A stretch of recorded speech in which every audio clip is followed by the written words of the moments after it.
The S&P Global Ratings downgraded Canada's second largest province, Quebec, for the first time since the 90s, following the Trump administration's tariffs.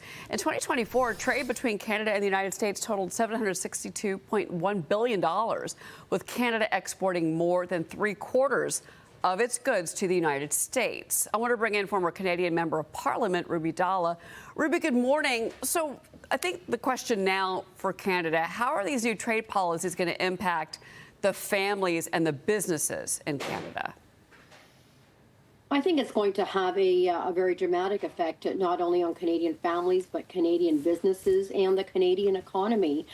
We see with the tariffs that, that have been imposed, the cost of everything that, people need to survive is going to go up. And whether that's putting food on the table or putting gas into their cars or even their utility bills or the money that they're having to pay for homes, every single aspect and facet of their life is going to have an increase in price that they're going to have to pay.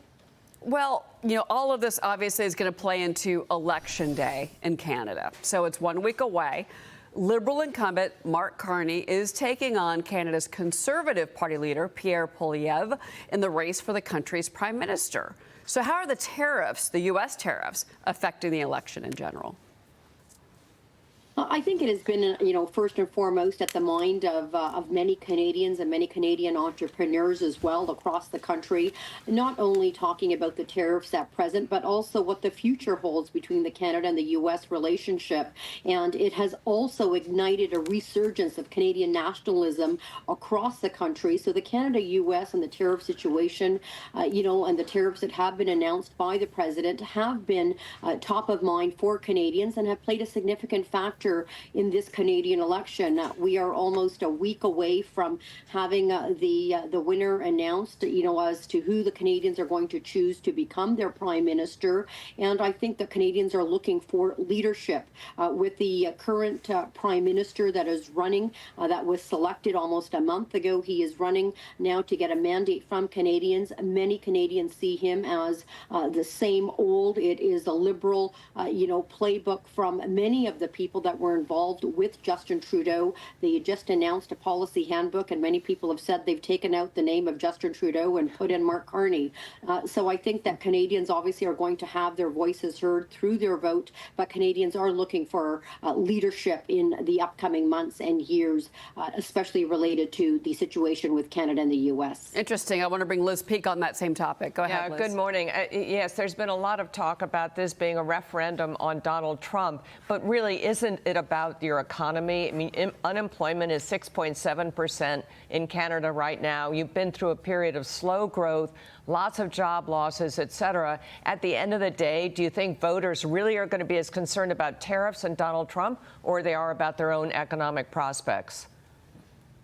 I think the economic prosperity and the economic livelihood of Canadians is first and foremost at the top of mind of many Canadian voters. And we take a look at the existing, prime minister that was selected, Mark Carney. He was an economic advisor to Justin Trudeau. He was the one that was involved in the creation of many of the challenges that Canadians are facing at the moment. And as you rightfully said, whether it's in regards to unemployment, whether it's in regards to the falling of the economy, the increase in inflation, the challenges that Canadians are having, in the inability to be able to purchase homes, the increased cost of groceries, the increased cost of pricing of gas, right across the board. Mark Carney was an economic advisor to Justin Trudeau, and I think that is why Canadians are going to be supporting Pierre Poilievre and the Conservatives in the upcoming election. But Canadians will have their voice heard on the 28th of April. Ruby, we've been hearing a lot of stories here that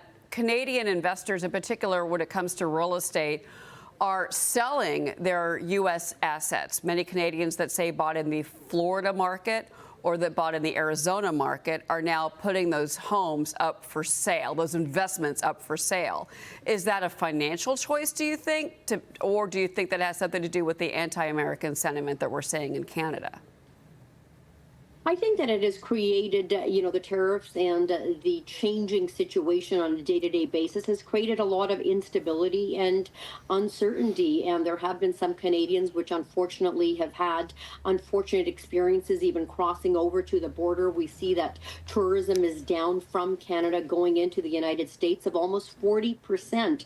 And those Canadians now are choosing to invest their dollars right here at home in Canada. So we've seen a resurgence of and an increase in domestic travel across the country. But as you've shared, we have millions of Canadians that travel, on a yearly basis from Canada into the U.S., into states like Florida, into states like Arizona, and are also known as snowbirds. And now there's also been an announcement that they have to register, if you're there longer than 30 days. That's created a little bit of apprehension and resulted in some people wanting to sell their assets, and even some people, thinking twice of whether or not they should be investing. I'm in the hospitality industry with assets in Florida, and I can tell you that we have noticed a slight decline in the occupancy rates at our hotels that are located in Florida due to a drop in the number of visitors that are traveling there. Oh, that's really interesting. Thank you for that context on that story. Real quick before you go, anti-Semitism is on the rise in Canada, and there's this new audit from Birth Canada reporting that the number of Jewish hatred cases is climbing by 124% there. Is that true? There has been an increase, and I think that it couldn't have been said better by Pierre Poilievre yesterday when he said that no type of violence or hatred will be supported, at any synagogue or any Jewish school. And if someone, who is Jewish wants to wear a kippah, or someone who's Jewish wants to wear a Star of David, then they need to be able to feel safe in doing that. They need to be able to feel a sense of pride if they choose, to be Jewish. And any type of anti-Semitism certainly cannot be tolerated, and anyone that is having any of those types of violence or hatred symbols, if they are here on a visitor visa or here illegally, they definitely do need to be deported. But this needs to be put to a complete stop, and that's why it is very important for people, not only of the Jewish faith but all faiths, to be able to feel safe right here at home in Canada. Ruby, thank you so much for being with us this morning. We appreciate it. We're going to be watching that election for sure. Ruby Dhalla. Yes, and I hope our new Prime Minister will sit down with the President and negotiate a deal so that both American and Canadians come out as winners and come out prosperous. We're much stronger united and much stronger as friends. There you go. We'll be right back, everybody. Thank you, Ruby. You're watching Mornings with Maria live on Fox Business.